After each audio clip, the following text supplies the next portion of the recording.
Donc je vais passer brièvement sur le plan de la présentation qui est assez classique. Je vous le mets déjà en attendant que ça se lance. C'est reparti. Voilà. Donc je vais commencer directement par le cadrage général où je vais un peu présenter les intuitions et un peu les constats qu'on a fait au début de cette recherche. Ici, je vais aller vraiment très vite. Il y a toute une série d'innovations techniques qui sont apparues depuis les années 90 qui permettent aujourd'hui, pour l'auditeur qui est suffisamment équipé et connecté, d'envisager une écoute mobile où il peut consommer des contenus musicaux pratiquement n'importe où et n'importe quand. Grandjean et Combes proposent le terme de numérimorphose pour caractériser ce que la numérisation, la dématérialisation et la multiplication des équipements, en quoi ces différents éléments modifient la relation que l'auditeur a vis-à-vis de sa propre musique. Et ces auteurs disent que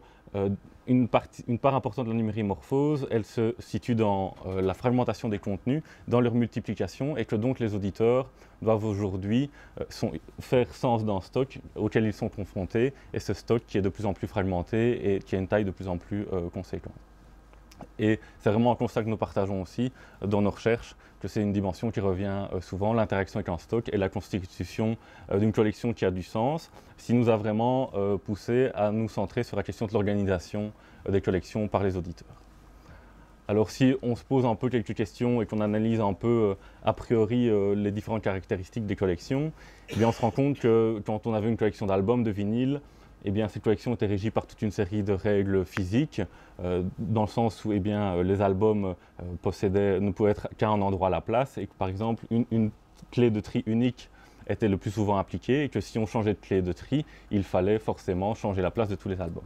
Avec les collections numériques, c'est plus une logique sous forme de base de données, où le substrat physique de la musique tend à disparaître et on organise des représentations et des liens qui donnent accès à des contenus musicaux. Les collections numériques voient aussi la multiplication des métadonnées et aussi la possibilité très facilement de créer des listes de lecture, là où c'était plus compliqué peut-être avant de créer des mixtapes ou de faire des compiles que l'on prêtait à ses amis. Avec le streaming, la quantité du stock auquel les auditeurs sont confrontés augmente encore et on voit aussi tout apparaître dans des collections, des interactions et des mécanismes de recommandation qui désignent aux utilisateurs s'ils seraient susceptibles d'aimer. Alors si on s'intéresse spécifiquement à l'organisation des collections musicales, on se rend compte qu'il y a relativement peu d'études sur le sujet du point de vue des utilisateurs et que les études qui existent sont plutôt anglo-saxonnes. Et qu'à un niveau très basique, eh bien, elle montre qu'il y a vraiment des différences dans la manière dont les utilisateurs peuvent structurer leur collection et des utilisateurs qui vont créer des playlists, s'occuper de l'entretien des métadonnées, tandis que d'autres ne vont pas rentrer dans ce genre de mécanisme. Il y a 4 dimensions qui ressortent de notre analyse de la littérature et qui seront détaillées dans les résultats, mais je vous les présente déjà. Le fait que quand on organise, il y a la préparation et la création de toute une liste de lecture, la gestion des métadonnées, et le pendant un peu au moment de l'écoute, c'est la question des modes d'enchaînement de la lecture musicale dans une session d'écoute et le choix d'un point de départ. Alors tous ces éléments, un peu a priori, nous ont poussé à se poser cette question de la relation finalement entre la session d'écoute, le moment de l'écoute musicale et l'organisation de la collection, avec des postulats de départ très naïfs, parce qu'on réfléchissait un peu à essayer de détailler notre questionnement. Et au départ, voilà, des constats du fait que lorsqu'il organise sa collection, l'auditeur utilise forcément une représentation de sa pratique d'écoute. Et quand il écoute, l'utilisateur navigue dans une interface qui, lui, va représenter l'organisation de sa collection. L'objectif de cette recherche, c'était donc de finalement documenter l'appropriation des possibilités d'organisation qui sont aujourd'hui offertes aux auditeurs qui ont des collections musicales et aussi de comprendre comment les structures que les auditeurs vont créer dans ces collections, ces structures peuvent produire, soutenir leur pratique d'écoute en situation. Alors les méthodes avec S, donc je ne vais pas revenir sur la thèse de Lionel qui vient de vous présenter, je vais plutôt vous parler de la mienne qui porte sur les compétences en organisation des espaces d'information personnelle des étudiants. Donc, c'est-à-dire que je m'intéresse à essayer de voir si dans la manière dont ils structurent leurs espaces d'information, il y a des étudiants qui sont plus ou moins compétents. Alors pour réaliser et répondre à cette question, j'ai conduit 2 interviews avec une cinquantaine d'étudiants à 6 mois d'intervalle, une fois avant l'entrée à l'université ou dans l'enseignement supérieur, une fois 6 mois après, pour voir comment ils s'adaptent à l'entrée à l'université. Et ces interviews prennent la forme de visites guidées par l'étudiant de son espace d'information, c'est-à-dire que l'étudiant va m'expliquer concrètement comment il organise ses cours, me montrer ses dossiers, et puis comment il organise ses vidéos, comment il organise ses playlists, et je récolte toutes ces données. Pour cette recherche, les réponses que nous avons gardées concernent 9 répondants qui avaient en moyenne 18 ans. Alors, les résultats. D'abord, quelques constats un peu généraux par rapport à notre question et aux premières analyses qu'on a pu faire. Quand on compare par rapport à la littérature, les questions de gestion de l'espace de stockage sont moins présentes, ou peu présentes en tout cas dans les discours que nous avons pu recueillir. Elles le sont plus pour certaines personnes qui disposent encore de dispositifs mobiles qui ont des capacités plus réduites, mais de manière globale, ce n'est pas un facteur qui revient souvent quand les personnes nous expliquent comment ils organisent leur collection. Ce qu'on remarque, c'est que pour la majorité des individus, ils sont en interaction avec des morceaux dont une partie est ce que nous appelons un stock. C'est quelque chose qui est inconnu. Alors forcément, dans le cadre du streaming, eh bien, forcément, personne n'a jamais écouté tout Spotify. Mais ça marche aussi dans des collections qui sont plus traditionnelles avec des MP3, parce que les gens vont aller chez leurs amis, dans leur famille, prendre des clés USB avec toute une série de morceaux qui n'ont pas forcément le temps d'écouter directement et qui va rester dans une zone sombre qu'ils ne connaissent pas vraiment, qui n'a pas de sens, et que parfois ils vont peut-être aller chercher, rapatrier quelques morceaux dans une autre zone qui, elle, est beaucoup plus pertinente et qu'ils connaissent mieux. Quelque chose qu'on remarque aussi et qui va dans le sens d'une recherche de Cunningham en 2004, c'est que de plus en plus l'unité de l'organisation n'est pas l'album mais la chanson individuelle, particulièrement chez les étudiants qui vont principalement en fait pomper sur YouTube des morceaux grâce à des applications dédiées, mais qui le font morceau par morceau. Et donc c'est en tout cas pour les étudiants vraiment à ce niveau-là, au niveau de la chanson individuelle, que les organisations sont produites. En ce qui concerne les métadonnées, eh bien, elles sont de plus en plus complètes, sauf en ce qui concerne donc les téléchargements illégaux, et notamment via YouTube, qui ne récupèrent pas les métadonnées de manière correcte. Et ces métadonnées permettent la navigation, et principalement par titre et par artiste, qui sont les métadonnées qui reviennent comme étant vraiment les plus importantes à avoir correctes dans sa collection pour pouvoir faire sens de celle-ci, et ce qui rejoint d'autres études. Ce qu'on remarque aussi, c'est que la gestion des métadonnées n'est pas uniquement faite que dans un but d'organisation, mais aussi dans un but parfois que nous on a appelé un peu esthétique, ou qui serait lié à un sens de l'ordre. C'est-à-dire que certaines personnes nous déclarent qu'elles veulent absolument une majuscule à chaque niveau de morceau, qu'elles ne veulent pas avoir le mot track apparaître, ou qu'elles ne veulent pas des numéros de pistes qui apparaissent en même temps. Donc là, ce n'est pas vraiment des motivations qui sont liées à la projection d'une future utilisation, mais plutôt un plaisir ou un sens de l'ordre que la personne a quand elle regarde sa collection. Par rapport aux métadonnées, évidemment, le streaming, eh bien, la gestion des métadonnées est déléguée au service de streaming, et il y a aussi toute une série de nouvelles métadonnées par rapport à la socialisation qui apparaissent dans les discours des personnes qu'on a pu recueillir. Au niveau des playlists, le recours aux playlists n'est pas systématique. Quand les personnes n'ont pas de playlist dans leur collection, ou quand elles n'ont pas envie d'en écouter, elles se basent soit sur des métadonnées qui finalement permettent de créer des playlists juste sur un moment, en écoutant juste tous les morceaux d'un artiste ou en album, ou certaines personnes écoutent aussi sur l'ensemble de leur collection. Par rapport aux playlists, on essaie un peu de dégager différents types de playlists. Il y a d'abord toutes des playlists qui sont soit recommandées, soit automatiques, comme iTunes qui propose de lister la liste des 25 morceaux les plus écoutés, je pense. C'est ça. Il y a aussi toutes des personnes qui entretiennent des playlists de favoris, où elles essayent vraiment de là isoler les meilleurs morceaux, la crème de la crème, les morceaux qu'elles peuvent écouter vraiment sans même réfléchir à devoir sélectionner. Elles sont sûres que ce sont des morceaux qu'elles pourront écouter à n'importe quel moment.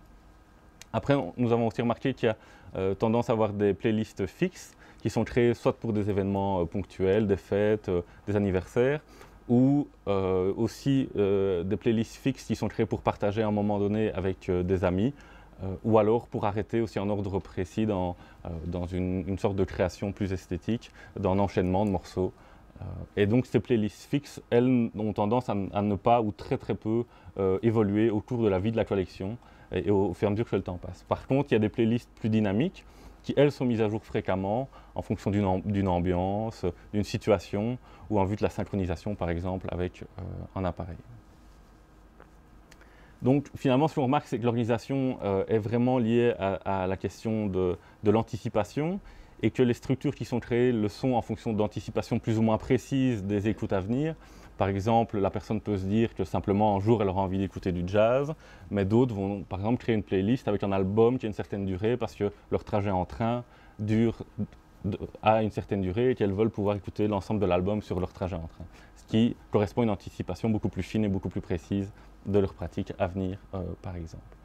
Pendant l'écoute, on se rend compte que les organisations qui sont produites sont réévaluées, elles peuvent être réinvesties, je vais y revenir. Et finalement, on se rend compte que la collection aujourd'hui, ça devient plus un hypertexte, l'organisation d'une série de liens, là où avant c'était une série d'objets. Et ces liens, finalement, définissent un univers d'écoute qui est de l'ordre de ce qui est écoutable plus ou moins facilement, ce qui est plus ou moins accessible, avec des morceaux qui sont plus ou moins proches de l'auditeur et de ses situations d'écoute et qui sont plus ou moins faciles d'écoute et qui sont plus ou moins adéquats par rapport à leur situation d'écoute. Si on s'intéresse plus au moment de l'écoute, on se rend compte que les possibilités donc, de cet univers d'écoute qui est créé par l'organisation, elles sont actualisées par deux choix, celle d'un point de départ de la session d'écoute et celle d'un mode de progression. Alors ces choix sont influencés par toute une série de facteurs, notamment des dimensions spécifiques à la situation, Lionel a pu vous en parler, des activités concomitantes, la situation sociale, les manipulations possibles, par exemple si on a des moufles, on ne va pas forcément avoir envie d'écouter ou d'aller chercher dans sa poche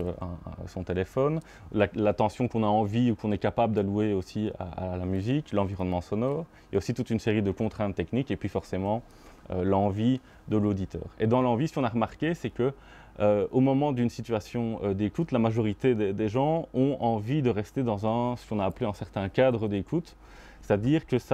y ait quand même une sorte d'homogénéité et des liens qui existent entre les différents morceaux qu'ils écoutent et ne pas passer d'un morceau forcément de rap et puis d'un morceau de musique classique abruptement, même si ça peut se faire.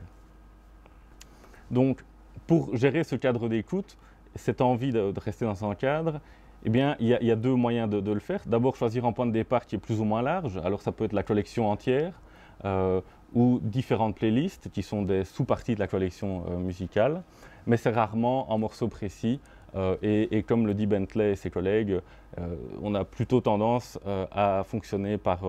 satisfaction, c'est-à-dire qu'on ne va pas chercher un morceau précis, mais plutôt un morceau qui répond à certains critères et on va s'arrêter sur le premier qui répond plus ou moins à ces critères. Et une fois qu'on a sélectionné un point de départ, eh bien, il faut aussi choisir un mode de progression plus ou moins prévisible dans cet espace que l'on a créé, soit une progression dans l'ordre automatique, linéaire, une playlist ordonnée ou un album tel qu'il a été pensé par l'artiste, ou la sélection, mais c'est très rare, de chaque morceau après morceau, dans une écoute très active, et ça arrive chez certains, plutôt ce qu'on pourrait qualifier des experts, entre guillemets, qui ont parfois des étapes de boulimie, et qui ont envie d'écouter, puis de sélectionner d'autres morceaux, puis et qui sélectionnent tous leurs morceaux, et puis l'aléatoire. Alors l'aléatoire, on pourrait se dire,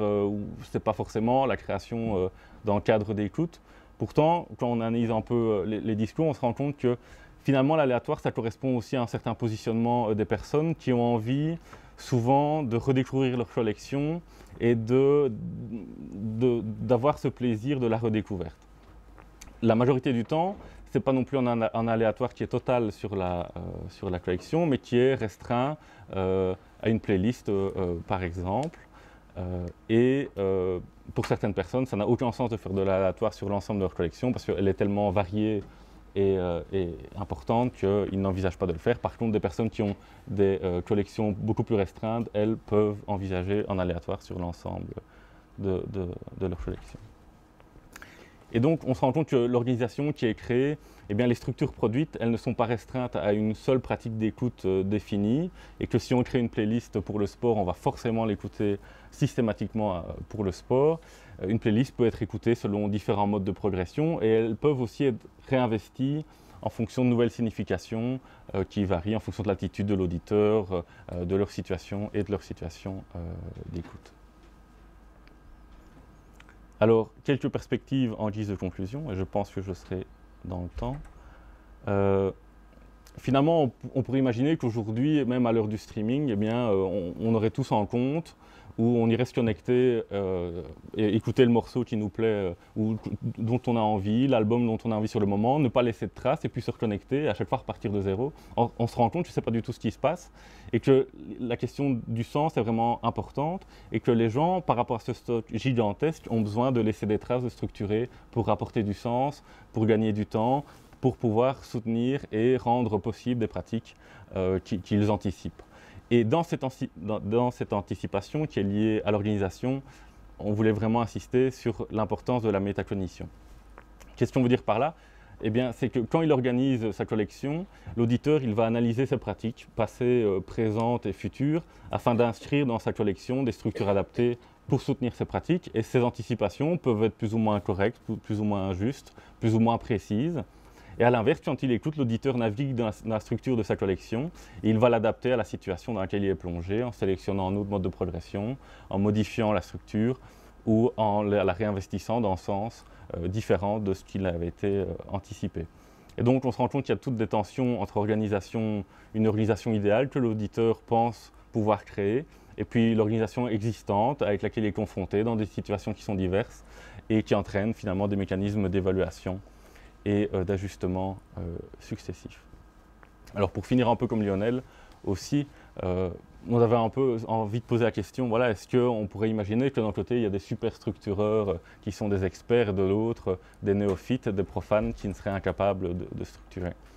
Alors évidemment, il y a des fortes différences interindividuelles entre les individus, mais il y a aussi des différences qui existent à l'intérieur des individus, en fonction des moments, en fonction des activités qu'ils mènent, en fonction des dispositifs avec lesquels ils interagissent, des interfaces. Et donc, c'est très très difficile de catégoriser des gens, en tout cas dans les données que nous, on a pu recueillir. Par contre, typologiser des comportements entre des experts et des profanes, selon qu'ils seraient plus ou moins passifs dans leur écoute ou actifs, que leur collection soit plus ou moins structurée, anticipée, que leur métacognition, finalement, leur capacité à modéliser leurs propres pratiques soit plus ou moins précise et plus ou moins adéquate et correcte. Éventuellement aussi par rapport au fait qu'ils soient plus ou moins enclins à partager leur collection comme une sorte d'œuvre d'art, comme certains pouvaient le faire à l'époque avec des objets curieux, par exemple. Voilà, tout ça, on pourrait imaginer finalement que certains, à certains moments, seraient plus du côté du stock, de la consommation, de la confrontation à une somme d'informations musicales qui n'aurait pas vraiment de sens, et puis d'autres plus dans une logique de collection avec une collection qui est investie de sens et de structure. Merci pour votre attention.